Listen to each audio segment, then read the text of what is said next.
இன்றைய 8ஆம் நாள் மாணிக்கவாசக பெருமானின் 8ஆம் திருமுறையைப் போல நமக்கு சிவ தரிசனத்தினை ஒட்டிய சிவயோகம் சிவபோகத்தை விளக்குகிற அமைப்பிலே வருவது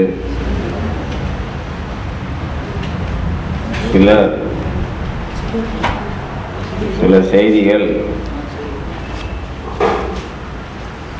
நேரடியாக சைவ சித்தாந்தத்தில் அணைந்தோர் தன்மை என்ற வார்த்தையிலே சொல்லப்படுகிற விஷயத்தை சிவ ரூபம், சிவ தரிசனம், சிவ யோகம், சிவபோகம் இதிலே சொல்லுகிறார். ஏன் என்று சொன்னால், சாஸ்திரம் படிக்கிற காலத்தில்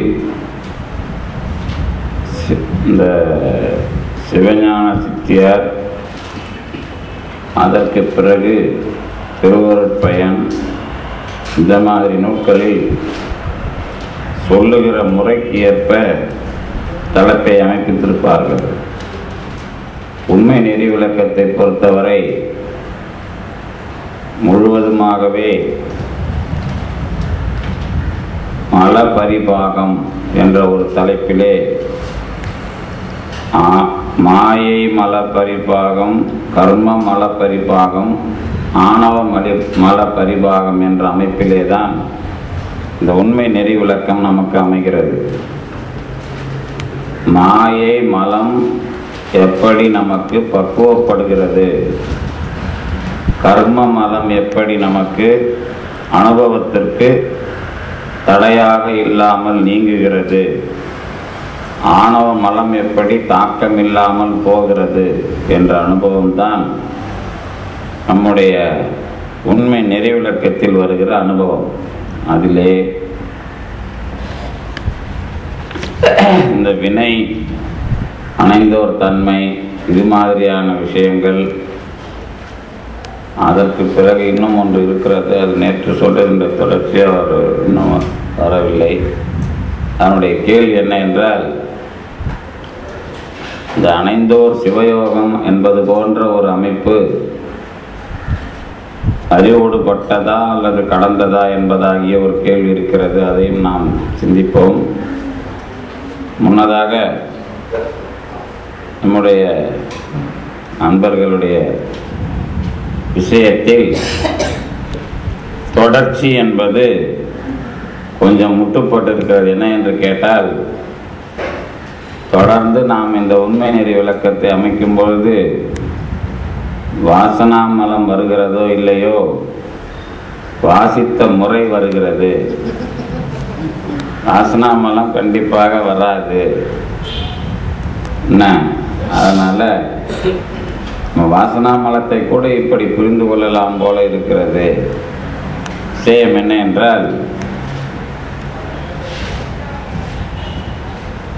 நான் அணைந்தோர்னா இறைவனை சேர்ந்தவர்கள். சேருவது என்றால் என்ன என்பதுதான் விரிவான ஒரு ஆராய்ச்சி. சேருவது என்ற ஒரு விஷயம், அது எதனோடு எது சேரும், சேர்ந்தால் எப்படி இருக்கும், இதுதான் அடிப்படை. எதனோடு எது சேரும், சேர்ந்தால் எப்படி இருக்கும். அதற்குத்தான் பலவிதமான உதாரணங்களை வேறு வேறு வடிவங்களில் பார்த்திருக்கிறோம். அரிசியும் உளுந்தும் கலந்தால் அதற்கு பெயர் கலப்பு. அதையே அரைத்து சேர்த்தால் மாவு. அதே மாதிரி இந்த உலகப் பொருள்கள் சேர்க்கை எப்படி என்று கேட்டால் 2 விதங்களில் நமக்கு தெரிந்தது. ஒன்று, காரிய பொருள்களாக இருக்கின்ற உலகம் காரண பொருளாகிய மூலப்பொருளில் சேரும் பொழுது வேறுபாடு இல்லாமல் சேருகிறது.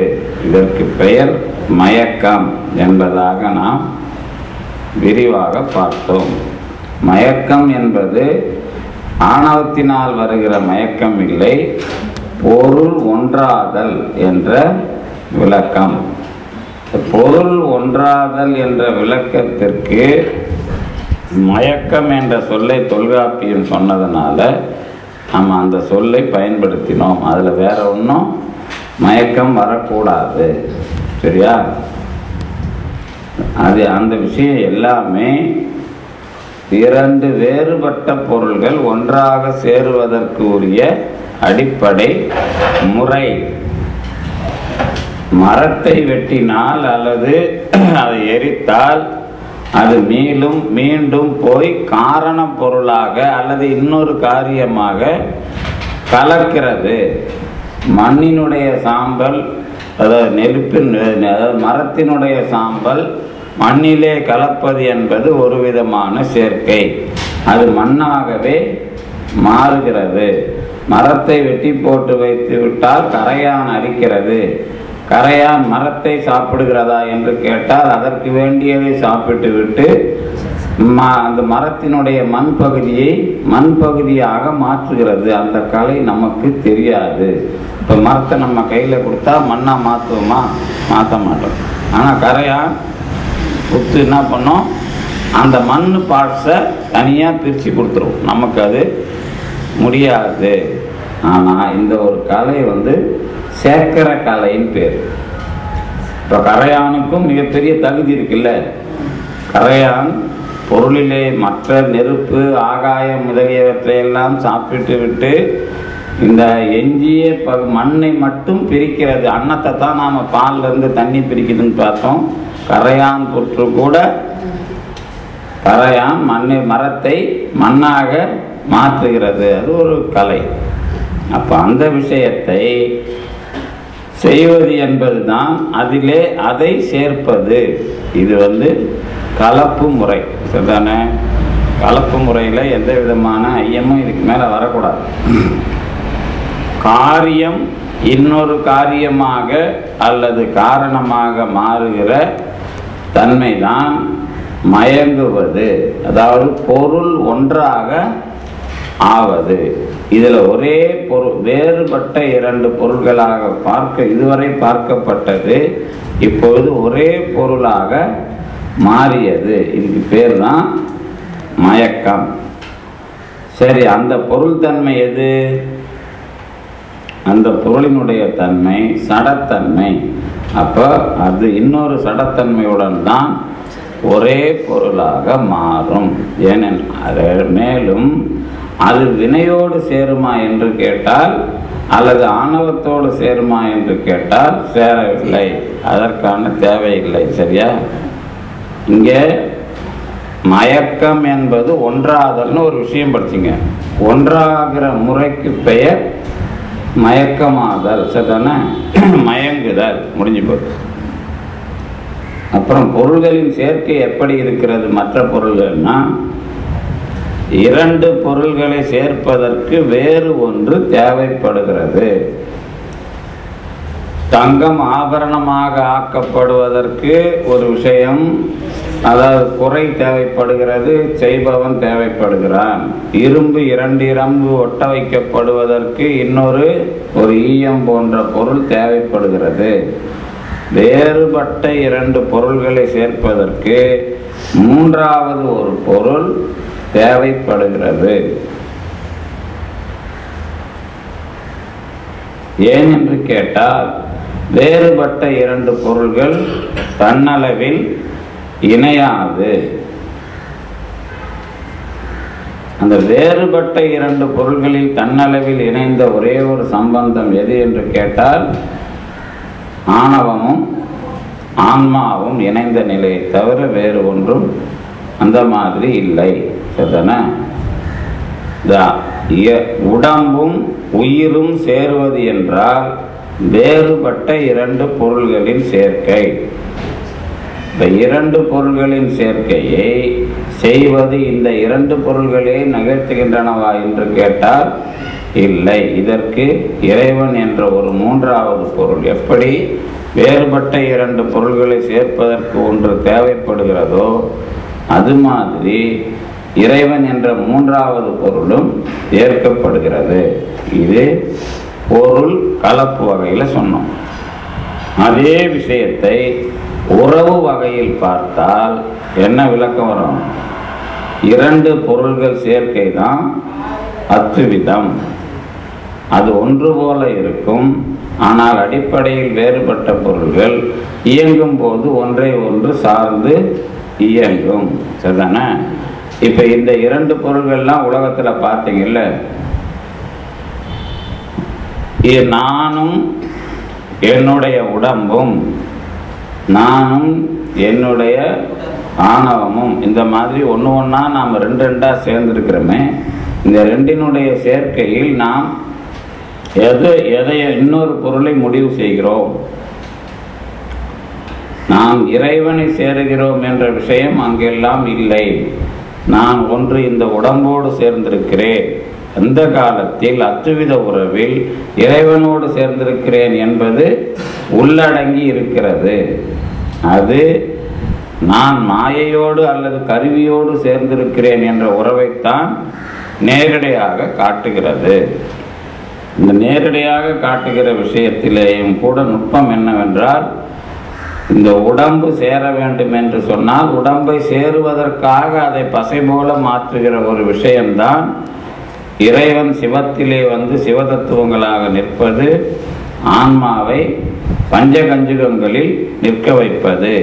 அதற்கு பிறகுதான் முழுமையான சடத்தன்மையை வெளிப்படுத்துகிற ஆன்ம தத்துவங்களில் இணைக்கிறது. சரிதானே?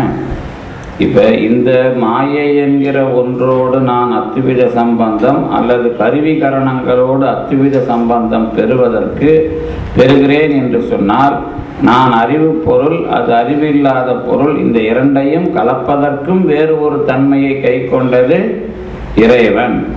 சரிதானே? இந்த ரெண்டு பொருள்கள் இணைக்கும் போது அல்லது ரெண்டு பொருள்கள் சேர்க்கும் போது நிறைய விஷயங்களில் கிரியா ஊக்கியை கண்டுபிடிச்சிங்கன்னா தான் உங்களுக்கு அந்த பொருள் டேஸ்ட்டு அல்லது அந்த பொருள் வரும். கிரியா ஊக்கினா நீங்கள் இந்த ரெண்டு தான் சேரும். இந்த ரெண்டும் சேர்த்து டேஸ்ட் வர்றதுக்கு நம்ம மூணாவதாக ஒன்று சேர்க்கறதுக்கு பேர் கிரியா ஊக்கி. அது மெட்டல் கிரியா ஊக்கினா அது சேராது. அது சேர்க்கறதுக்கு கிரியா ஊக்கிம்பாங்க சயின்ஸில். ஆமாம், அதுதான் உப்புலாம் அந்த வகையில் வர்றது. அதுக்கப்புறம் சர்க்கரையும் சில இடத்துல அந்த மாதிரி வரும்.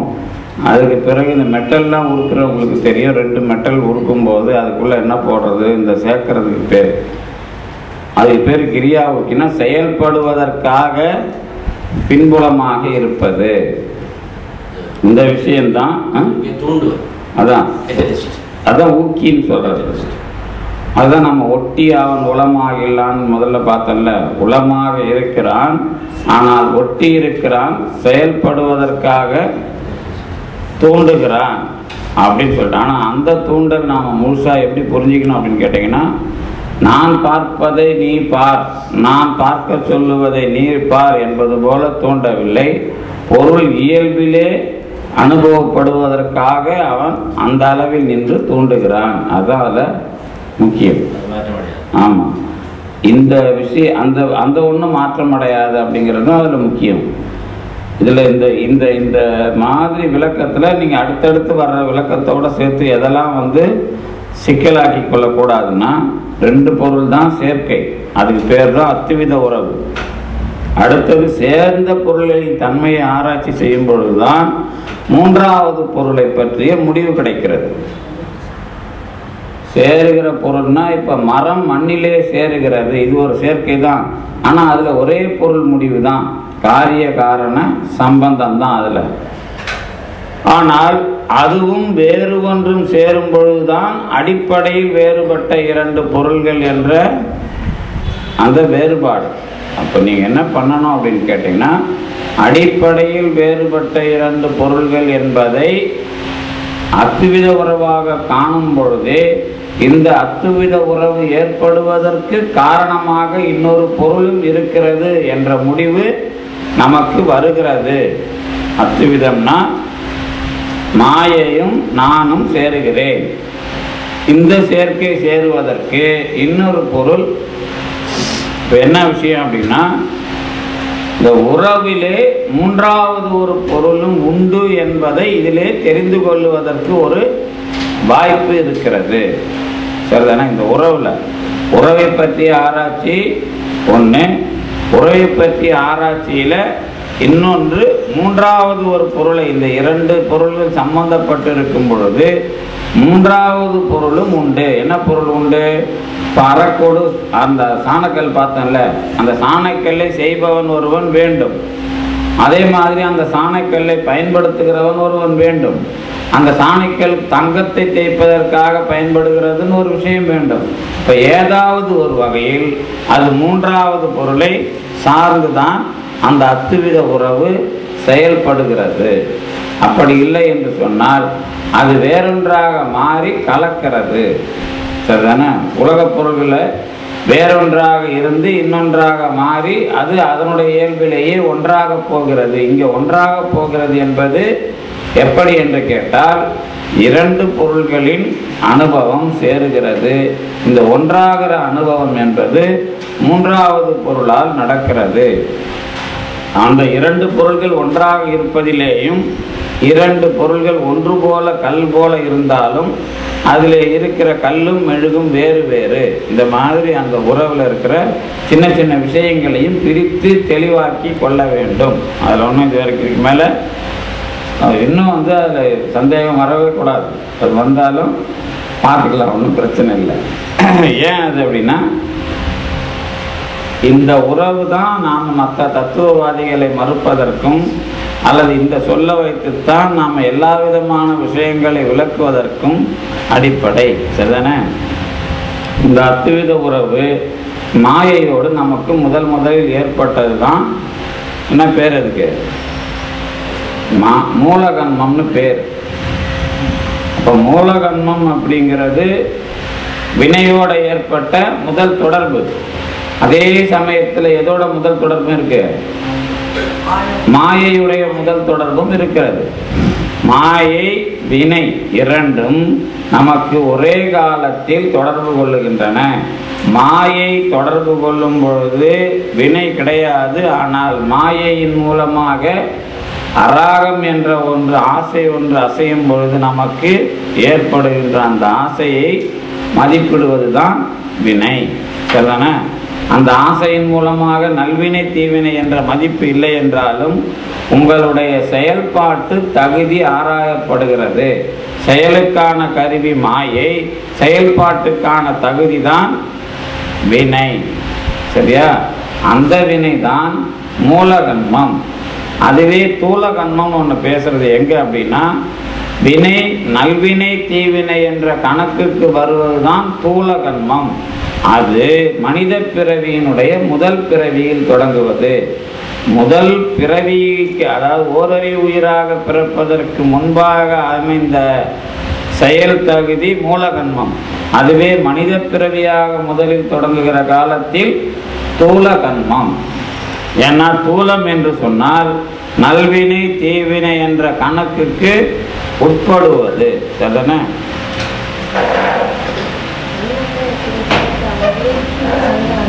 ஆமாம்.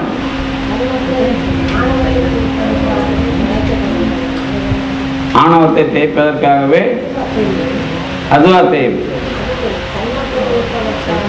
கர்மத்தை தேய்ப்பதற்காக சங்காரம்.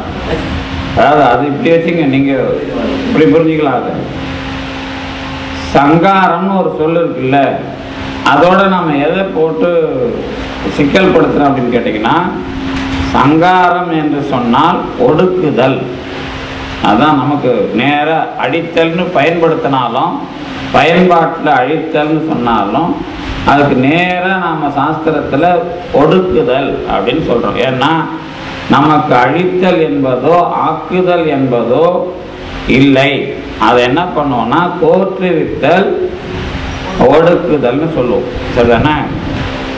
அந்த ஆக்குதல் அழித்தல்னு சொன்னாலும் இந்த பொருளை தான் அதை சொல்லணும். அழித்தல் என்று சொன்னால் ஒடுக்குகிறான், படைத்தல் என்று சொன்னால் ஒரு தோற்றத்தை தருகிறான், அதாவது காரியத்தை செய்கிறான். காரணத்தில் ஒடுங்குதல் தான் அழித்தல். தோற்றத்தை செய்கிறான்னா காரணத்திலிருந்து காரியமாக ஆக்குகிறான். இதுதான் படைத்தல். சரிதானே? இதுல ஆன்மாவை படைக்கிறான் என்பது கிடையாது, அப்புறம் மாயையை படைக்கிறான் என்பது கிடையாது, வினையை படைக்கிறான் என்பது கிடையாது. இந்த வினையிலே இருந்து நீங்கள் செய்தது நல்லதா கெட்டதா என்ற காரியம்தான் கணக்கிடப்படுகிறது. இது வினையினுடைய காரியம்தான் நல்வினை தீவினை. வினையே இல்லாத ஒன்றே வினை கிடையாது. சரிதானே? இல்லாத ஒன்று நாம் எதையும் பேசக்கூடாது. முடிஞ்சுதா? சங்காரம் என்று சொன்னால் எதை வைத்து மட்டும் நாம் சொல்றோம் அப்படின்னா உலக படைப்பை வைத்து மட்டும்தான் சொல்றோம். மற்றது வினை சங்காரம் என்பது ஒன்று, ஆணவ சங்காரம் என்பது ஒன்றுன்னு சொன்னால் வினையை நாம் செயல்படுத்தி ஒடுக்குவதுதான் வினை சங்காரம் சொன்னீங்கன்னா. ஆணவ சங்காரம் என்று சொன்னால் ஆணவத்தின் தாக்கம் இல்லாமல் இருப்பது. யான் எனது ஒன்று அரண் சொல்ல அதுதான் ஆணவ நீக்கம் அல்லது ஆணவ அழிப்பு. சரிதானே? இதுல இந்த ஆணவத்துக்காக உடம்பு தரப்பட்டது, உடம்பினால் வந்தது வினை. சரிதானே? இப்போ உடம்பு என்பதை அழிக்கிறான், சங்காரம் வரும் வரும்னு நாம சொல்றோமே, அது இந்த சங்காரம் வரும் நீங்க சொல்றதுக்காக சொன்னதில்லை. அது இறைவன் உற்பத்தி செய்தது எப்படி என்று கேட்டால் சங்காரம் என்ற ஒன்று இருந்தால்தான் தோற்றம் என்ற ஒன்றாக வருகிறது என்ற முறையை நீங்கள் தெரிந்து கொள்ள வேண்டும் என்பதற்காக. நீங்க எடுத்த உடனே கடவுளை அழிப்பான் அழிப்பான் ஏன் எதிர்பார்க்குறீங்க? இப்பதான் தோற்றுவிச்சுட்டான்ல, இனிமே இப்ப நீங்களாம் இன்னும் முக்தி அடைகிற வரைக்கும் அவன் அழிக்கிறதுக்கு என்ன வேலை இருக்கு? ஒன்றும் இல்லை. இப்போ ஒரு காலத்துல ஏதாவது அதை கூட என்ன சொல்றோம் சாஸ்திரத்துலன்னா ஏதாவது ஒரு பகுதியைத்தான் அழிப்பான். இப்போ அது கூட சீக்கிரமா நம்ம இந்த தென்னாட்டை வந்து அழிக்க மாட்டான். ஏன்னா அங்க பெரிய அளவில் கொள்கையை நிலைநாட்டி இருக்கிறதுனால நீங்களாம் பயப்பட தேவையில்லை. அழித்தா கூட வேற நாட்டை தான் அழிக்க வேண்டிய நிலைமை வருது. ஏன்னா இங்கே கொள்கையை வந்து பெருசாக உருவாக்கி அதை வந்து எல்லாத்துக்கும் மேலே டெவலப் பண்ணியிருக்கிறதுனால அவ்வளோ சீக்கிரம் அதை அழிச்சிட்டா அப்புறம் அவனுக்கு ஒரு இழப்பாயிடும். அந்த அளவுக்கு அப்புறம் ஆன்மாவை தேத்தி அந்த அளவுக்கு அந்த விஷயத்தை கொண்டு வர, ஏன்னா அவனா கொண்டு வர முடியாது. அவன் படிப்பான், நினைச்சா ஒரு கோபுரத்தை கட்டலாம், ஆனால் அவன் கட்ட மாட்டான். ஏன்னா அந்த அளவுக்கு ஒரு ஆன்மா வந்து உயர்ந்து அந்த ஆன்மாவுடைய செயல்பாட்டில் அது தெளிஞ்சு அதுதான் கட்டணும். அப்புறம் அவராக கட்டுவார்னா அந்த மாதிரி ஒரு விஷயமாக நாம் அதை அமைப்பது இல்லை. சரிதானே? இப்போ சங்காரம் என்பது இப்படி படைப்பதற்கான முதல் தொழில். சரிதானே? முதல் தொழிலாக நாம் அதை ஏன் சொல்லுகிறோம் என்று சொன்னால் யாருக்கு எது வேண்டும், எப்படிப்பட்ட உடம்பு வேண்டும் என்ற முடிவை எப்படி தருகிறான் என்றால் இந்த உடம்பினுடைய செயல்பாட்டுக்காக முதலில் ஒரு ஒடுக்கத்தை செய்கிறான். ஒடுக்கம் என்பது இப்போ நீங்கள் மாயை படிக்கும்போது முக்குணம் சூக்குமமாய் நின்ற நிலைன்னு ஒன்று படிப்பீங்களா அசுத்த மாயையில். அதுக்கப்புறம் அந்த முக்குணமாக விரிவடைய செய்து அதுக்கப்புறம் புத்தியை கொண்டு வந்து அதுக்கப்புறம் நாம் காரியங்களை படைக்கிறான்ல, அந்த மாதிரி இருக்கிற மாயை என்ற ஒரு சுத்தமான விஷயத்திலே இருந்து உங்களுக்கு தேவையான ஒரு விஷயமாக அதை படைப்பது தான் ஒடுங்கியதிலே இருந்து மீள தோற்றுவது. இன்னும் அதிலே இறைவனுடைய கூடுதலான ஒடுக்கம் என்னவென்றால் நாம் செய்த வினைக்காக நமக்கு எப்படி உடம்பு வேண்டும் என்ற ஒரு சிந்தனையையும் அதிலே அவன் முன்வைக்கிறான். அதற்கேற்ற உடம்பை அவன் படைக்கிறான். அதுதான் அவனுக்கு வந்து திட்டமிடுதல் தெரிகிறது. இந்த திட்டமிடுற விஷயத்துல தான் அவன் வந்து ஒரு நம்மால வந்து குறைவுடையவனாக சொல்லப்படுறானே தவிர திட்டம் என்பது சரியானது தான், நீ செய்த திட்டம் சரியானது தான், நான் ஒன்றும் அதை தப்பு சொல்லலை அப்படின்னு நாம் எப்போ சொல்கிறோம்? அதை சிவயோகம் பெற்ற பிறகு சிவ தரிசனம் பெற்ற பிறகு அந்த சமயத்தில் சிவரூபம் சிவ தரிசனம்லாம் வரும்போது தான் என்னை நீ இப்படி படைத்தது, என்னை இப்படி எல்லாம் கொண்டு வந்தது மிகவும் எனக்கு வந்து எந்த விதமாக அதாவது எனக்கு எந்தவித தாக்கமும் இல்லாமல் எந்தவித தாக்குதலும் நீ செய்யாமல் என்னை படைத்தாய் அப்படிங்கிற மாதிரி நாம பிற்காலத்தில் அதுக்கு எழுதி கொடுக்கிறோம் என்பதுதான் இதுவரைக்கும் அருளாளர்கள் செய்த வரலாறு. இந்த மாதிரி தான் இறைவனுடைய சங்காரத்தை புரிந்து கொள்ள வேண்டும். சங்காரம் என்பது முழுவதுமாக நீங்கள் அழித்து பார்க்கிற ஒரு எண்ணமாக வைத்துக் கொள்ளாமல் ஒவ்வொன்றனுடைய படைப்புக்கும் முன்பாக இருக்கின்ற ஒடுங்குகிற விஷயம். அந்த ஒடுங்கினால்தான் மீள தோற்றுவிக்க முடியும். இப்போ முதல் செயல் எது என்று கேட்டால் அழித்தல். எல்லாம் அழித்தலுக்கு பெயர் மகா சங்கார காலம். அந்த இறைவனுக்கு பேரு மகா சங்கார காரணம்னு ஒரு பேர். அந்த மகா சங்கார காரணம் இப்பவும் நம்முடைய உடம்பு அழிந்தால் இதே மாதிரி இன்னொரு உடம்பை தருகிற விஷயமாக அவன் வேலை செய்வது எப்படி? நான் சென்ற பிறவியிலே பெற்ற உடம்புக்கும் இந்த உடம்புக்கும் என்ன வேறுபாடு என்றால், சென்ற பிறவியில் நாம் செய்த மாயை போன்ற விஷயங்கள், அதாவது வினை போன்ற விஷயங்களையும் என்னுடைய உடம்பு எப்படி எதிர்காலத்தில் அனுபவிக்க வேண்டும் என்பதையும் திட்டமிட்டு மாயை என்ற மூலப்பொருளிலிருந்து என்னுடைய உடம்பை படைப்பதற்கான ஒரு அணுகுமுறையாக சங்காரம் என்பதுதான் முதல் தொழில். அந்த மாதிரி என்பதிலே முதல் தொழிலாகிய விளக்கம் அதில் இருக்கிறதா என்று கேட்டால் நேரடியாக இல்லை என்றாலும், அதாவது கோழியிலே இருந்து முட்டை வராது, ஆனால் முட்டையிலே இருந்து கோழி வரும். அதை நாம் ஒழுங்காக வர வைக்க முடியலன்னா வேற விஷயம். ஆனால் முட்டையிலிருந்து கண்டிப்பாக கோழி வரும், கோழியிலிருந்து முட்டை வராது. ஏனென்றால் அந்த கோழி சேவலாகவும் இருக்கும். எனவே அந்த உதாரணம் நமக்கு ஒடுக்கத்திற்கு உதவுகிறது. நம்ம சிவஞான மாபாடி முதலியவற்றெல்லாம் அது மிகவும் விரிவாக மகா சங்காரம்னா என்ன, எதற்கு படைத்தலானது காத்தலில் ஒடுங்கும், காத்தல் அழித்தலில் ஒடுங்கும், அப்புறம் அழித்தவனுக்குத்தான் படைக்க தெரியும் என்ற அந்த முறையில் விரிவாக அமைப்பார்கள். இதில் படித்த முறை என்பது இந்த நம்முடைய உடம்பு போவது என்பது சங்காரமாக நீங்கள் நினைக்க வேண்டாம். இந்த உடம்பு போவது என்பது நாம் பக்குவம் அடைகிற வரை மறுபடியும் தரப்படும். மறுபடியும் தரப்படுகிற முறைக்குத்தான் ஒடுக்கி மீள தோற்றுவது. இது நம்ம உடம்புக்காக செய்கிற ஒடுக்கி தோற்றுவது. இதற்கு பிறகு நான் செயல்பட்டு என்னுடைய அதாவது மாயை தன்மையானது இப்படிப்பட்டது என்று நான் விலகுகிற அனுபவம் வந்தால் தத்துவ தரிசனம், தத்துவ சுத்தி.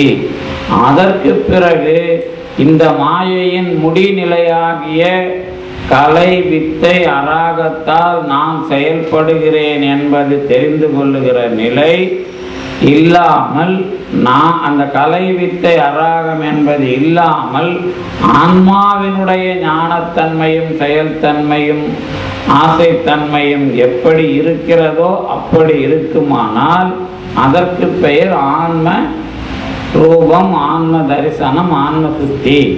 இங்கே ஆன்மாவை பற்றி விளங்கிக் கொள்வதிலே என்ன ஒரு முக்கியமான விஷயம் என்றால், இருளானது நீங்கி ஆன்மாவானது தன்னை பார்க்கிறது.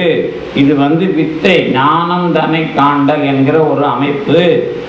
இந்த அமைப்பிலே என்ன முக்கியத்துவம் இருக்கிறது என்று கேட்டால், இருள் இல்லாமல் ஆணவமாய் என்ற ஒரு இருள் இல்லாமல் ஆன்மாவானது தன்னை ஞான பொருளாக பார்க்கிறது என்ற ஒரு விஷயம்.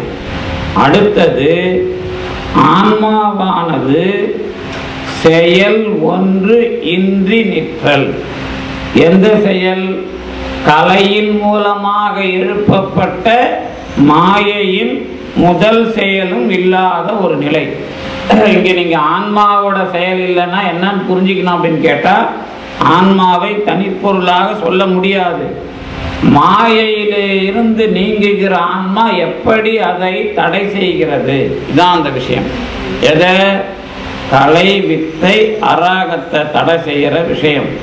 கலையை தடை செய்தால் ஆன்மாவினுடைய செயல் ஒன்று இன்றி நிற்றல்.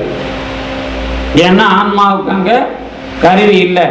அதே சமயத்தில் ஆன்மா செயல்படாத நிலையான்னு கேட்டால் செயல் என்ற ஒன்று இல்லாத நிலைதான்.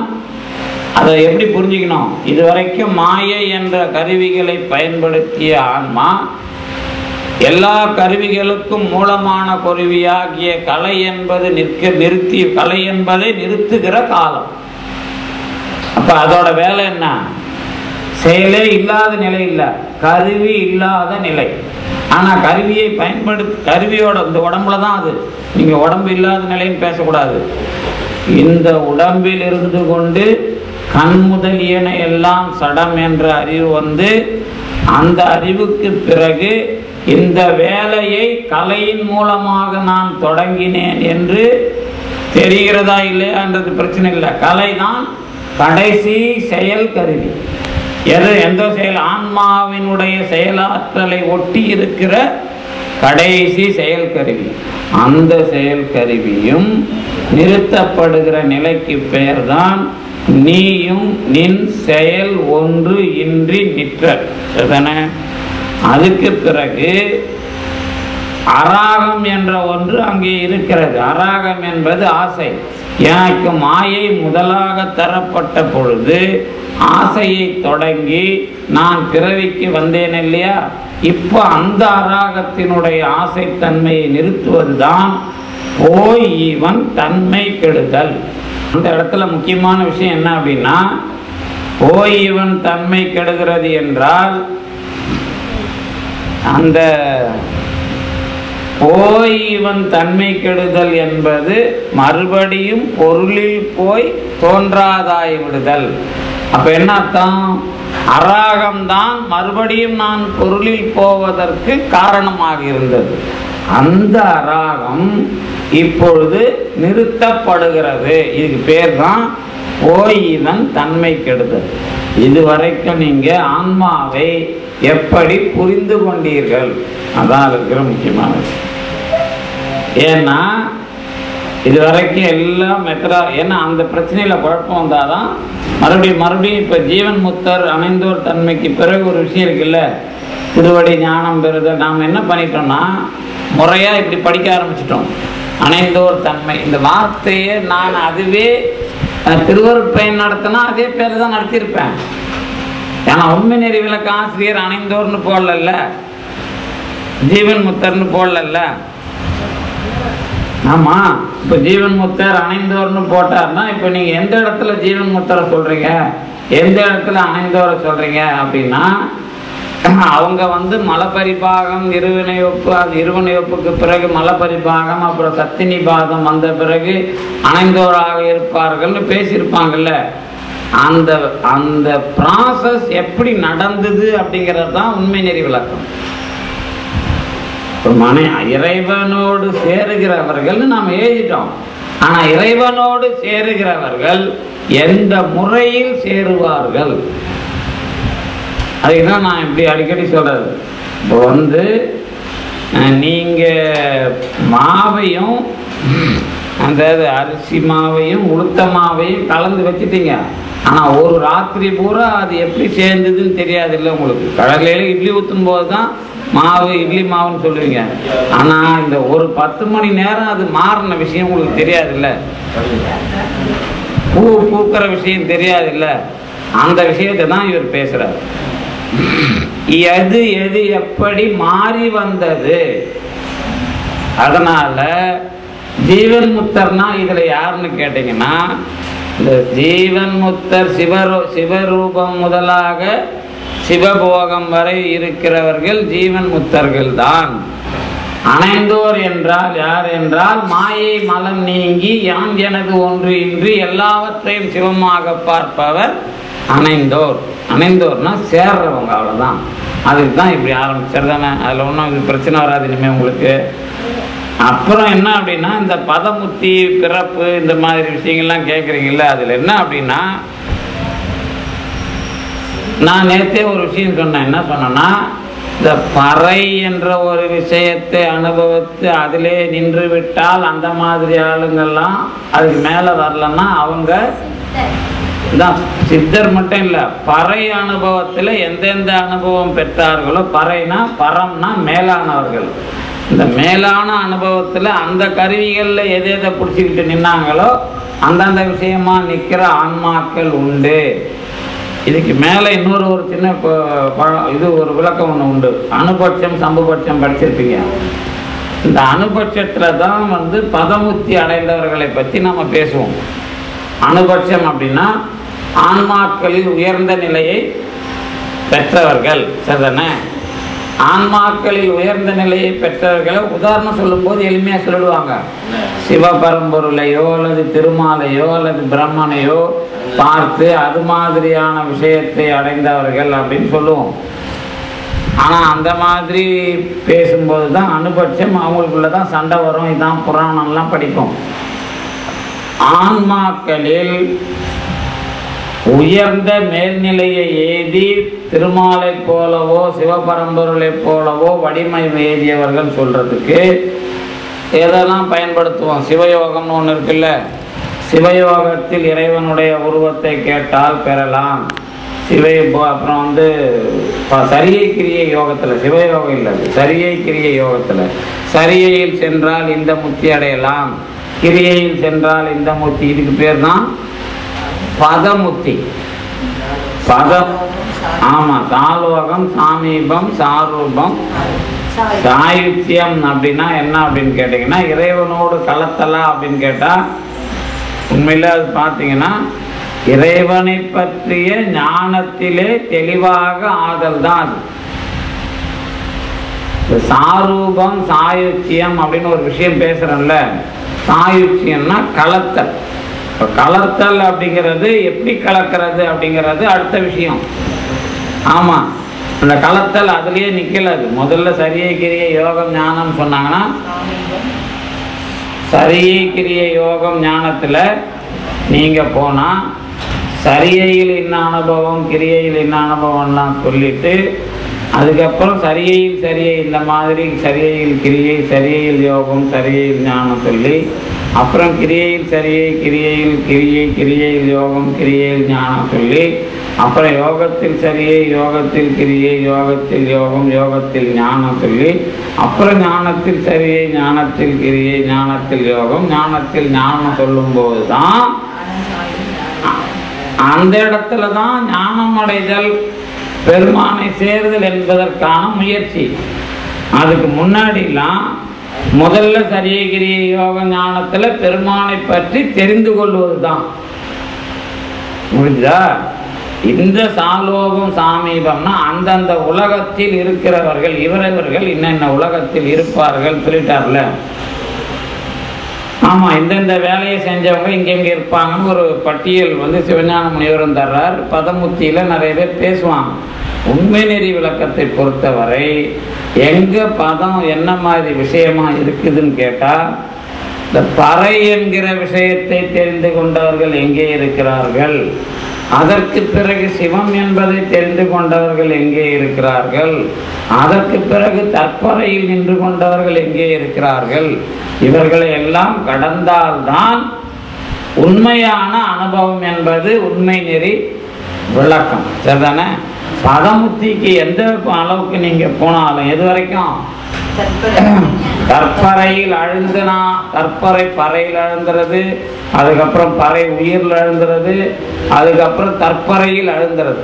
இதெல்லாம் பதமுத்தின்னு சொன்னால் அந்த பதமுத்திக்கு போனாலும் பரமுத்தியை அடைவதற்கு ஒரு கால இடைவெளிக்கு பிறகு இறங்கி மேலேறுவார்கள். சரிதானே? இவங்களும் ஜீவன் முத்தர். ஜீவன் முத்தர்னா யாரை சொல்லலாம் அப்படின்னா இந்த லிஸ்ட்டில் எல்லாருமே சொல்லலாம்.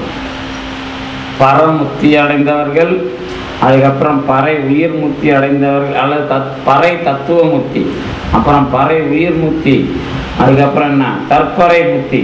இது வரைக்கும் நீங்கள் முத்தி அடையிறதுனா என்னன்னா அது இறைவன் கொடுக்குற முத்தி இல்லை. அந்த இடத்துல நீங்கள் போய் நின்றுட்டா வர்றது. ஒரு உதாரணத்துக்கு தான் அது. அதாவது இங்கே உண்மை நெறி விளக்கத்தில் என்ன வருது அப்படின்னா முதல்ல எவ்வடிவுகளும் தாம் ஆம் எழில் பறை.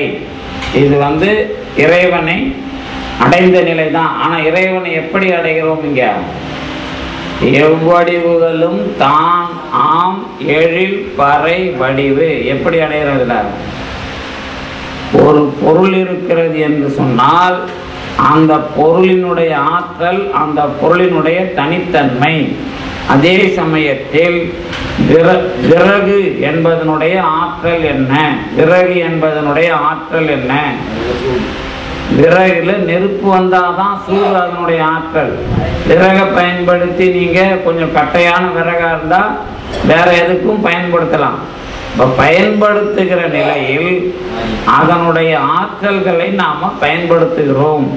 விறகு என்பதற்கு தனித்தன்மை சொல்ல முடியாது. அதாவது விறகுங்கிறத விட ஒரு கட்டைக்கு நாம தனித்தன்மை சொல்ல முடியாது. கட்டையை விறகாகவும் ஆக்கலாம், நாற்காலியாகவும் ஆக்கலாம்.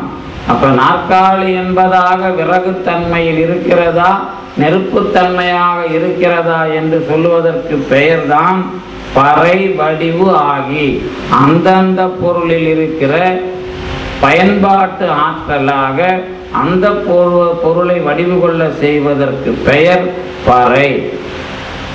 இதுதான் என்ன சொல்லுவாங்கன்னா, எந்த கல்லிலையும் சிலை இல்லை, எந்த கல்லில் சிலை உண்டோ அந்த கல் தான் சிலையாக வடிக்கப்படுகிறது அப்படின்னு. அதுக்கு இந்த பக்கம் மாற்றி ஒரு விளக்கம் சொல்றோம்ல, எல்லா கல்லும் சிலையான்னு கேட்டா எல்லா கல்லும் சிலை இல்லை. சிலை என்ற வடிவம் எந்த பொருளில் இருக்கிறதோ அந்த பொருளில் தான் சிலை வரும்.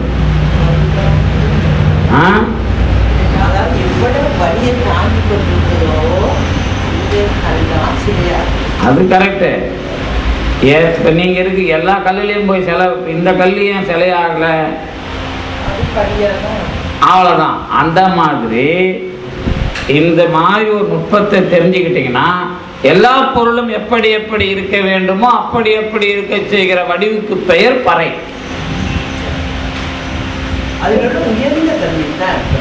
எல்லா பொருளுக்கும் உயர்ந்தது. உயர்ந்ததன் மேற்றே உள்ளும் காலை. இது தொல்காப்பியம். எந்த பொருளும் இழிந்த பொருள் கிடையாது. எப்படின்னு கேட்டீங்கன்னா, இப்போ ஓமை அணின்னு ஒன்று இருக்குல்ல, இந்த ஓமை வரும்போது தான் இந்த பிரச்சனை வந்தது. ரெண்டு பொருள்களை ஒப்பிடும்போது தான் எது உயர்ந்தது என்பதை ஆராய்ச்சி செய்கிறார்கள். உயர்ந்தது என்பது தான் எல்லா பொருளுமே.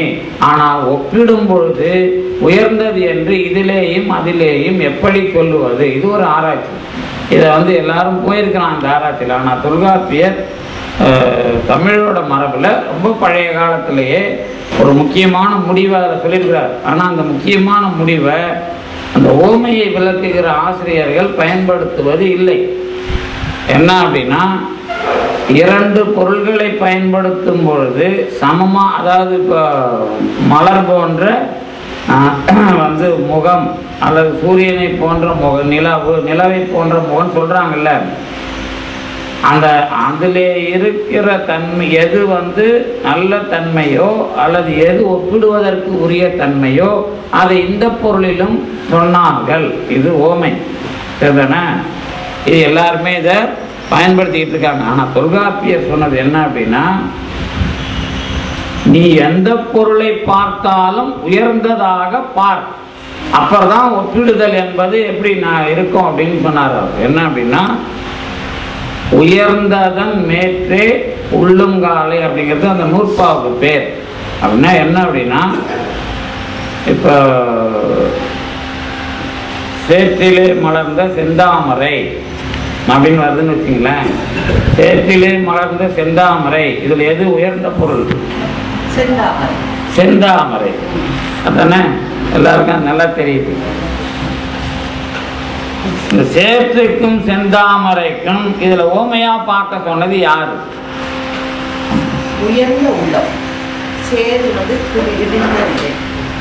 சேற்றிலே தாமரை வந்தது என்று சொன்னால் தாமரை அனுபவ வகையில் உயர்ந்ததுதான், ஒன்றும் பிரச்சனை இல்லை.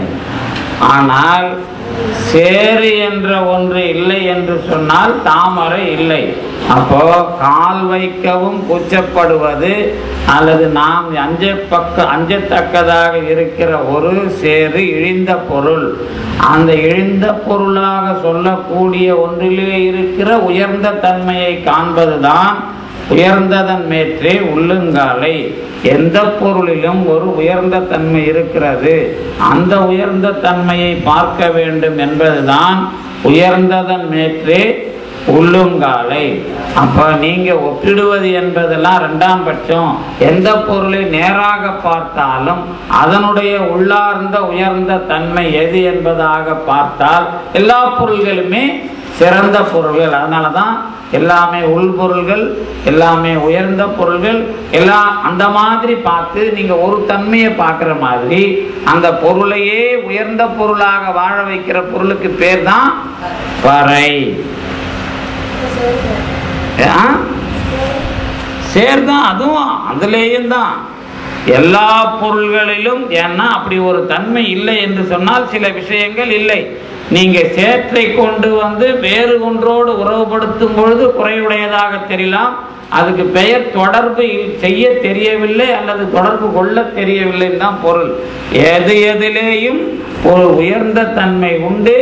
அந்த உயர்ந்த தன்மை தான் அந்த பொருளின் சிறப்பு தன்மை அல்லது எல்லா பொருளும் உயர்ந்த தன்மை தான். அதே சமயத்தில் நீங்கள் பார்ப்பது இது ஒரு அணுகுமுறை. ஆனால் இப்படி அந்தந்த பொருளினையும் எல்லாவற்றையும் உயர்ந்ததாக ஆக்குவதுதான் பறை. நாம பார்க்கிறது அந்த பொருளிலே இருக்கிற ஒன்றை உயர்ந்ததாக பார்ப்போம். அது நமக்கு தெரிஞ்ச கலை. ஆனால் பெருமான் அதனுடைய ஒவ்வொரு அங்கத்தையும் உயர்வாக வைத்திருப்பான். அதுதான் எவ்வடிவுகளும் தான் ஆம் எழில் பறை. அதான் சொல்லிட்டேன். நீங்க அதுக்காக வாரி பூசிக்க கூடாது. அப்படி பூசினா நல்லது, அது வேற சேரு. அந்த எல்லா சேர்த்தையும் எல்லாரும் பூசிக்க கூடாது. அது அந்த அழகு கலைக்கு பூசுற சேரு, அது வேற சேரு. அதுதான் தெரியும் எனக்கும். ஆமா, அதனால அந்த விஷயத்திலேயும் இருக்கிற அழகு தன்மை என்பது நமக்கு ஒரு கூறாக பார்க்கப்படுவது. ஆனால் அந்த பொருளின் எல்லா கூறிலேயும் அழகுத்தன்மை இருப்பதாக அதை வாழ வைக்கிற பரம்பொருளுக்கு பெயர் பறை. அந்த பரம்பொருள் என்ன இல்லை, சிவம் என்பது போல தானாக செயற்படுகிற விஷயமாக அதில் இல்லை. முடிஞ்சுதா? இது ரொம்ப கவனமா நீங்க இருந்தாதான் அத்துவித அனுபவத்துல எந்த இடத்துல நாம வேறுபடுகிறோம் என்பது தெரியும். அத்துவித அனுபவம் ரெண்டு பொருள், இப்ப இறைவனும் பறையுமாக அதில் இருக்கிறான். இந்த அனுபவம் நமக்கு வந்தால் நாம தற்பறையில் அழுந்துகிறவர்கள்னு பேர். அதுக்கு முன்னாடி நமக்கு ஒண்ணு வரணும். நமக்கு என்ன வரணும் அப்படின்னு கேட்டீங்கன்னா, இந்த சேற்றிலேயும் மலரிலேயும் அல்லது பூவிலேயும் பழத்திலேயும் எல்லாவற்றிலேயும் அதுவாக இருந்து செய்கிற அந்த உயர்ந்த பொருள் தன்மை. அறிவியல் எல்லா பொருளையும் பயன்படுத்த முனைஞ்சாதான் அது பறையை தெரிஞ்சுக்கிட்டு அர்த்தம். அப்ப எல்லா பொருளினுடைய உயர்ந்த தன்மையாகவும் இருப்பது பொருளினுடைய முழுமை. சரிதானே? இந்த பொருளின் முழுமையை நம்முடைய உயிர், அதாவது இந்த உடம்பிலே இருந்து அனுபவிக்கிற உயிருக்கும் ஒரு வகையில் செய்கிறான். எப்படின்னா, இந்த உயிர் நீங்க இதுக்கு முன்னாடி எப்படி பார்த்தீங்க, கலை வித்தை அராகம் அப்படிங்கிற செயல் கருவிகளால் தூண்டியதுன்னு பார்த்தேன்ல. அந்த செயல் கருவிகள் தூண்டப்படாத நிலையில் தனித்துவமாக இருக்கிற அந்த உயிரை அந்த உயிர் தன்மையாக ஆக்கி இருக்கிற ஒரு ஆற்றலுக்கு பெயரும் பறை உயிர். ஞாபகம் இருக்கா? பறை உயிர்னு படிச்சது. இதுல என்ன முக்கியம் கேட்டா, பறை உயிர் சடத்தன்மை உடையதா அல்லது உயிர் சடத்தன்மை உடையதா பறை சடத்தன்மை உடையதான்னு கேட்டா, உயிர் தன்மை எதுவோ அதுல கொஞ்சம் கூட விலகாத தன்மை. எதுக்கு? அந்த பறைக்கு பேர். இப்ப நீங்க இறைவனும் ஆன்மாவும் இணைந்திருக்கிற உள்ளம் என்ற பேர் மாதிரி நினைக்க தோணும். அது சரியான விஷயமா இருக்கும். ஆனா விஷயம் என்ன அப்படின்னா, அந்த உயிர் நீங்க எப்படி இந்த பொருளினுடைய முழுமையில பாக்குறீங்களோ அந்த மாதிரி உயிரிலே கலந்திருக்கிற ஒன்றுக்கு பேர் தான் பறை. முதல்ல இந்த பறை எதுன்னு கேட்டா சடப்பொருள்களில் கடைசி வரை அந்த பொருளை பறையாகவே இருந்து காட்டுச்சுல்ல, அதே மாதிரி என் தன்மையில் நானாகவே இருப்பது அந்த பறை. அதுக்கு பிறகு இந்த பறை உயிரில் இந்த உயிரோட தன்மை என்ன? அறிவுத்தன்மை இருக்கிறது. ஆனால் அங்க எது இல்லாம போன அறிவுத்தன்மை இருக்கிறது? யான் எனது என்ற ஆன்மாவின் தன்மை இல்லாமல் போனால் அதனுடைய அந்த உயிரின் அறிவுத்தன்மை அதன் சார்பிலேயே இயங்க தொடங்குகிறது. அப்பொழுது உயிரினுடைய தன்மை அறிவுத்தன்மை, பறையின் தன்மையும் அறிவுத்தன்மை. இப்ப இயங்குற காலத்துல பொருளிலே இருக்கிற சிவம் தெரிகிறது. இதுக்கு பேர் தான் என்ன படிச்சோம்? பார்ப்பிடம் எங்கும் அதெல்லாம் கிடையாது, சும்மா நீக்கலாம். பார்ப்பிடம் எங்கும் சிவமாய் தோன்றல் அது சிவமா. பார்க்கின்ற இடம் எல்லாவற்றிலேயும் சிவமாக தோன்றுவது. இந்த சிவம் என்று சொல் காட்சியானது என்ன மாதிரியான காட்சி என்று கேட்டால், பொருளிலே இருக்கிற பறை இயங்குகிற பொருளாக எனக்கு தெரிகிறது. கொஞ்சம் இடைவெளி என்ன என்றால், அந்த பொருளாகவே பார்ப்பது பறை காட்சி. அதற்கு முன்பாக நான் பார்த்தது மலர் என்ற ஒரு விஷயத்தை, நிறமோ உருவமோ அந்த நிறம் வடிவம் இந்த மாதிரி பார்த்தது ஒரு காட்சி. பொருளை நீங்க அப்ப முழுமையா பார்க்கல. ஆனா இப்ப பார்க்கும்போது அந்த பொருளை முழுமையாக பார்ப்பது பறை காட்சி. அதுக்கு மேல அந்த பொருளில் இயங்குகிற சிவமாக பார்த்தால் அதுதான் சிவக்காட்சி. சரிதானே? இந்த வேறுபாடு அதுல அந்த சிவமாக பார்க்கறதுக்கு முன்னாடி என்னுடைய பறை உயிரும் எதுவா மாறணும்? சிவம் என்பதாகிய ஒரு அறிவுத்தன்மையாக மாற வேண்டும். சரிதானே? அந்த இந்த குழப்பம்லாம் வேணாம். முதல்ல ஒரு விஷயம் தெளிவா எங்க பார்த்தோம்? ஆன்ம ரூபத்திலிருந்து வரணும். நீங்க இந்த முகம் அடின்லாம் ஞாபகம் வந்து மறுபடியும் கண்ணாடி முன்னாடிலாம் போய் நிக்க கூடாது. நேர ஆன்ம ரூபம். ஆன்ம ரூபம், ஆன்ம தரிசனம், ஆன்ம சுத்தியில கருவிகளின் சார்பிலே தெரிந்து கொண்ட ஆன்மா கருவித்தன்மையில் நீங்கி நிற்கிற காலத்தில் அறிவுடைய பொருளாக விளங்கி தோன்றும். அப்படி இல்லை என்றால் கடைசி வரை ஆன்மா என்ற ஒரு அறிவு பொருளை ஏற்றுக்கொள்ள முடியாது. இந்த இடம்தான் ஆன்மா என்ற அறிவு பொருளை நாம் ஏற்றுக்கொள்ளுகிற இடம். இந்த இடத்துல நீங்க இது புலன் காட்சியை கடந்த ஒரு கருத்தா ஏத்துக்கிறீங்களா அப்படின்னு கேட்டா, நான் புலன் காட்சி அனுபவத்தை முடிவுக்கு கொண்டு வருகிற காலத்தில் தெரிகிறது என்பதாக நாம் இதிலே ஒரு முறையை தருகிறோம். இதுதான் சைவ சித்தாந்தம். புரியுதா? இந்த மாதிரி இது இருக்கிறதுன்னு சொல்லாம இதை முடிவுக்கு கொண்டு வருகிற ஒரு வேலையையும் செய்து கொண்டிருக்கிறது. அப்பொழுதுதான் எப்படி இந்த அத்துவித உறவை பார்த்தோம்? இரண்டு பொருள்களின் வேறுபட்ட பொருள்களின் இரண்டுக்கான சேர்க்கையில் இன்னொரு அறிவு பொருளின் துணை தேவை. எங்க பார்த்தோம்? களிமண், அதாவது அறக்கோடு சேர்த்த கல் இருக்க வேண்டுமானால் செய்பவன் ஒருவன் வேண்டும். அதே சமயத்தில் பயன்படுத்துபவனும் வேண்டும். அதே சமயத்தில் அந்த பயன்பாட்டு பொருளும் வேண்டும். எது? பொன்னும் வேண்டும், வாங்குபவனும் வேண்டும், விற்பவனும் வேண்டும், அந்த இதுவை தயார் பண்றவனும் வேண்டும், சாணைக்கல்லை தயார் செய்கிறவனும் வேண்டும். இப்படி இந்த உறவிலேயே இத்தனை பொருள்களை நாம் தொடர்ச்சியாக முடிவு செய்வதற்கும் அந்த அத்துவித உறவு பயன்பட்டது. இப்ப இந்த அத்துவித உறவோட சென்சிட்டிவ்லயே நீங்க நின்னீங்கன்னா இந்த பொருள் கலப்பில் மூன்றாவது பறையும் மாயையுமாக இறைவன் முதலிலே இருந்தான். இது ஒரு அத்வித கலப்பு. ஆனால் அந்த இரண்டுக்கும் அறிவில்லை என்பதனாலே அறிவான ஒன்று வேண்டும் என்று சிவமாக வருகிறது. அந்த சிவம் மூன்றாவது பொருள் அல்ல, பறையாகவே இருந்த ஒன்று என்பதாக பார்க்கப்படுவதுதான் பார்ப்பிடம் எங்கும் சிவம். அது ரொம்ப தெளிவா இருக்கிறோம். என்ன தெளிவா இருக்கிறோம்? அத்வித உறவு முதலில் என்னுடைய கண்ணில் இருக்கிற பறை, அதே அந்த இலையில் இருக்கிற பறை. அந்த இலையில் இருக்கிற பறை என்பது நாம் இலையினுடைய பச்சையைத்தான் முதலிலே பார்த்தோம். இப்பொழுது பறை அனுபவம் வந்துவிட்டால் அந்த இலையின் மூலமாக என்ன மருத்துவ குணம் உண்டு என்றும் தெரியும். ஏன்னா அந்த இலை, சில இலையில பார்த்தீங்கன்னா காம்புல ஒரு மருத்துவம் இருக்கும், இலையினுடைய தசையில ஒரு மருத்துவம் இருக்கும், இலையினுடைய வேர்ல ஒரு மருத்துவம் இருக்கும். இப்ப நீங்க முடக்கத்தான் நான் இதை இந்த இடத்துல சொல்லலை, யாழ்ப்பாணத்தில் சொன்னோமோ அந்த மருத்துவம் ஒரு முக்கியமான மருத்துவம். அது என்ன மருத்துவம் அப்படின்னா இந்த முட்டு வலிக்கு வர்ற மருத்துவம்.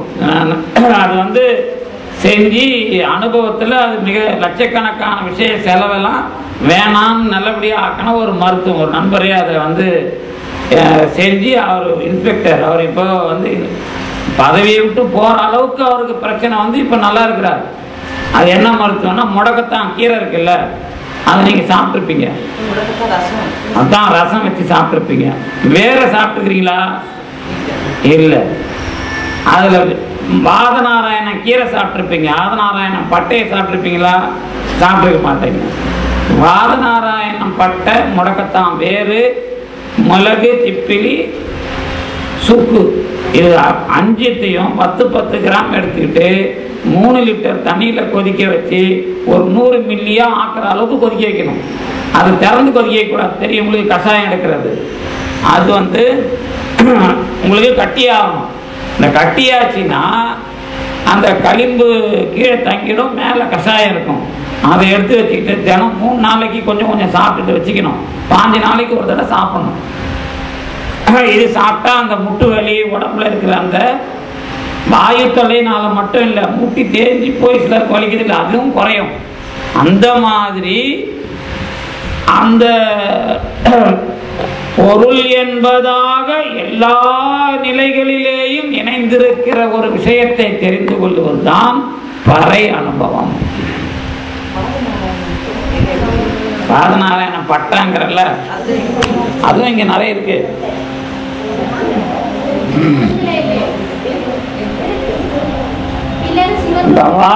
வாதரானா ஏதோ சொல்றாங்க, இங்க வேற வாதநாராயணன் சொல்ல மாட்டாங்க, வாதரானா ஏதோ சொல்றாங்க இங்க.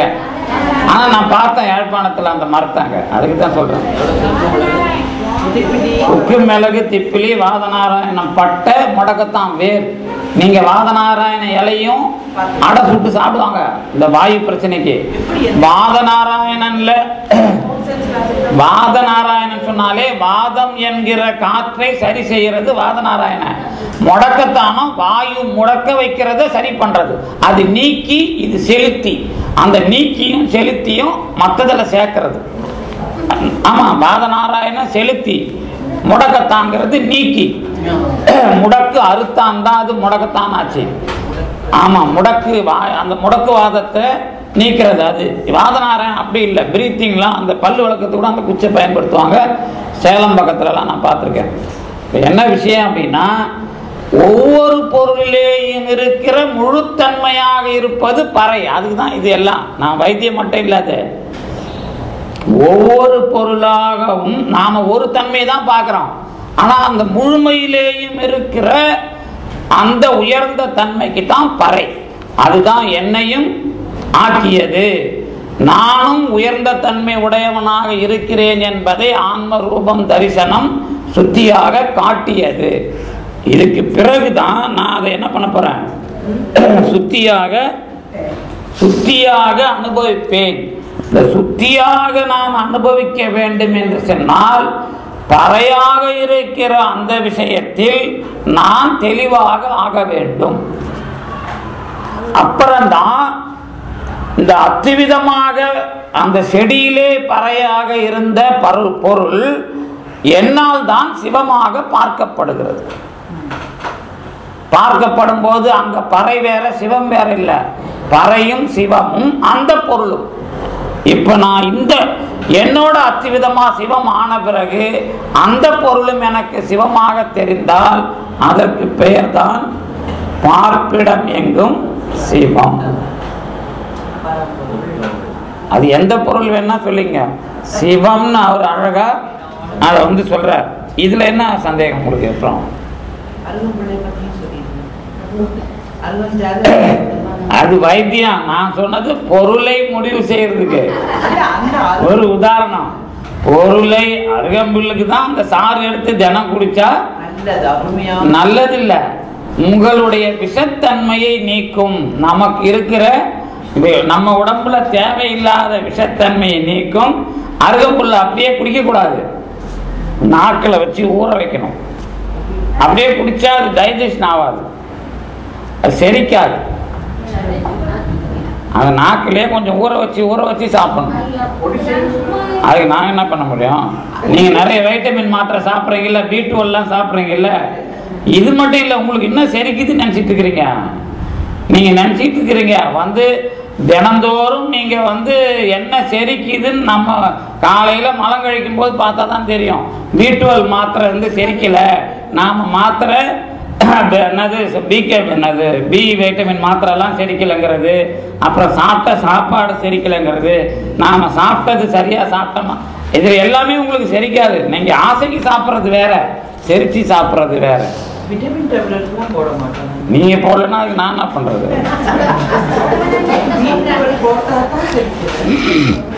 எல்லா கால்சியமும் செரிக்காது. டாக்டர் கிட்ட போனீங்கன்னா தொடர்ந்து கால்சியம் சாப்பிடாதீங்க, அது போய் கிட்னியில் லேயர் ஆகி மறுபடியும் கல்லாயிடும்பாங்க. அப்படின்னா என்ன அர்த்தம்? அதுக்கு அது போய் செரிக்காமல் அங்கே போய் தங்குதுன்னு தானே அர்த்தம். அதனால தான் டாக்டருங்க மெட்டல் மாத்திரையே நிறைய சாப்பிடாதீங்கம்பாங்க. எம்ஜிஆர் தங்க பஸ்பம் சாப்பிட்டா அப்படி தான் சொல்லுவாங்க எல்லாரும்.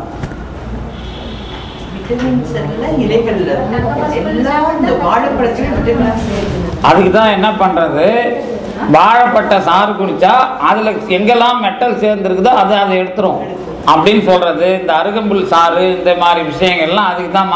ஆனா அதுக்காக இதெல்லாம் போய் செஞ்சிடாதீங்க, அப்புறம் இருக்க வேண்டியது இல்லாத போயிட போகுது.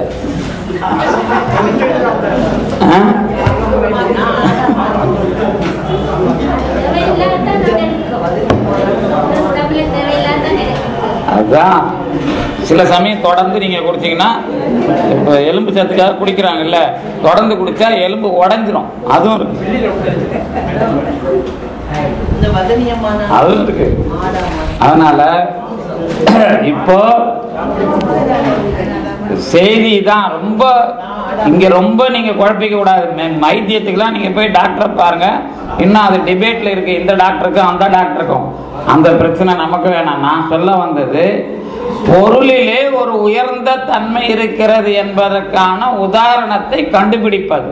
இது நாம ஒரு விஷயத்தை கண்டுபிடிச்சோம்னா எந்த பொருள் வந்தாலும் அந்த பொருளிலே முழுமையும் உயர்ந்த பொருளாக இருக்கிறது அப்படிங்கிறது தான் முக்கியம். நீங்க பார்க்கறதே ஒரு தன்மையை தான் நாம கண்டுபிடிக்கிறோம். இதே மாதிரி எல்லா தன்மையிலேயும் உயர்ந்த தன்மை இருக்கிறதுன்னு கண்டுபிடிச்சா என்ன அர்த்தம்னா, உங்களுக்கு திடீர்னு நீங்க போற விஷயமா இருக்கிற அசத்து பொருள்கள் எல்லாவற்றிலேயும் உங்களை காப்பாற்றுகிற தன்மையும் இருக்கிறதுன்னு அனுபவமாகும். அப்பதான் என்ன பண்ணுவோம்னா, நாமார்க்கும் குடியெல்லோம் நமனை அஞ்சோம்ங்கிறதுலாம் அப்பதான் வரும். அப்பதான் எந்த பொருளும் என்னை காப்பாற்றும், எந்த பொருளும் பரம்பொருள் நோக்கத்திற்கு எதிர்ப்பாக இருக்காது அப்படிங்கிற விஷயம். ஒருவேளை அது அந்த இடத்துக்கு போயிட்டீங்கன்னா, எதிரி என்பவன் செய்கிற வேலையை பெருமான் எடுத்துக்கொண்டு மாற்றுவான். அப்பதான் நீங்க அந்த கேள்விக்கு பதில் வந்துடும். ஓ, நான் எதுவாக இருந்தாலும் கவலைப்படக்கூடாதுன்னு போனா எதிரி குத்த வரேன்னா, அந்த சமயத்தில் உங்களுடைய உடம்பு எப்படி இருக்கிறது, அதை எப்படி மாற்ற வேண்டும் என்பதை எடுத்துக்கொள்ள வேண்டிய பொறுப்பு அந்த இடத்துக்கு போன பிறகு கடவுளுக்கு உண்டு. அந்த மாதிரி ஆளுகளுக்கு எடுக்கிற பொறுப்பு வேற, நமக்கு எடுக்கிற பொறுப்பு வினை பொறுப்பு. அங்க எடுக்கிறது பறைக்கு மேல இருக்க சிவ பொறுப்பு, சரிதானே? இந்த பொறுப்பு சிவம் தான் எல்லாத்துக்கும். ஆனால் சிவம் இங்கே நேரடியாக பொறுப்பேற்றுக்காது. ஏன்னா வினையை கையில் கொடுத்துட்டு அந்த வினைப்படி தான் பொறுப்பேற்றுக்கும். அந்த வேறுபாடும் அந்த அத்துவித உறவில் அத்துவித நீங்கள் எந்த அத்துவிதமாக இருக்கிறீங்கன்றது தான் முக்கியங்க. அதுதான் இருவகை நிலை தான். எந்த மாதிரி இருவகை நிலை? என்னோட அந்த பொருள் இருக்கிற சிவமும் அந்த பொருளும் கலப்புமாகி அத்துவிதம், பறை உயிரும் என்னுடைய சிவமாகி நான் கலந்த அத்துவிதம். இப்ப ரெண்டும் பார்க்கும் பொழுது இதுதான் சிவானந்த அனுபவம் அப்படின்னு நம்ம சொன்னது. இங்கதான் என்ன கிடையாதுன்னு சொன்னோம்னா, இப்ப இங்க நாம ஏற்கனவே புத்தி கருவியை வைத்து கொண்டு பார்த்தோமே, இங்கே புத்தி கருவி என்பது வேலை செய்யாதுன்னு நாம பார்த்தது. அதுதான் புத்தி கருவி என்பது வேலை செய்யாதுன்னா புத்தி இருந்து கொண்டுதான் இருக்கிறது. ஆனால் புத்தி என்பது அப்புறம் கண் என்பது எல்லாமே சிவமும் புத்தியும் கலந்த விஷயமாக, சிவமும் கண்ணும் கலந்த விஷயமாக மாறிட்டா அப்ப புத்தியோட ஆதிக்கம் என்பது கிடையாது. ஏன்னா இதுக்கு முன்னாடி புத்தியினுடைய ஆதிக்கத்தை விட்டு வைத்தது பறை. அந்த புத்தியினுடைய ஆதிக்கம் செய்வதற்கு முழுமையாக அதை பயன்படுத்த வைத்தது பறை. நாம் அதை அனுபவிக்கிறோம். முதல்ல அந்த பறை நமக்கு தெரியாது, மூக்கு தான் கண்ணு தான் தெரிஞ்சது. ஆனா அந்த பறையா தெரிஞ்ச பிறகு அதனுடைய உயர்ந்த தன்மை தெரிஞ்சது. அதுக்கு பிறகு அதிலே சிவம் கலந்திருக்கிறது என்பதாக பார்க்கும் பொழுது அதை புத்தியையே பயன்படுத்துகிற விஷயம் என்று சொன்னால் புத்தியை பயன்படுத்துகிற விஷயம்தான். ஆனா புத்தியும் சிவமும் ஆகிய அத்துவிதம் தெரிந்தால் புத்தியா சிவமா என்று கேட்டால் புத்தி சிவம் என்பதாக நாம் அதை வைக்கலாம். சரிதானே? இப்போ போய் நீங்கள் தேநீர் அருந்து விட்டு வரலாம் என்பதாக கூறி மீண்டும் நாம் பார்ப்போம் தேநீர் இடைவேளைக்கு பிறகு.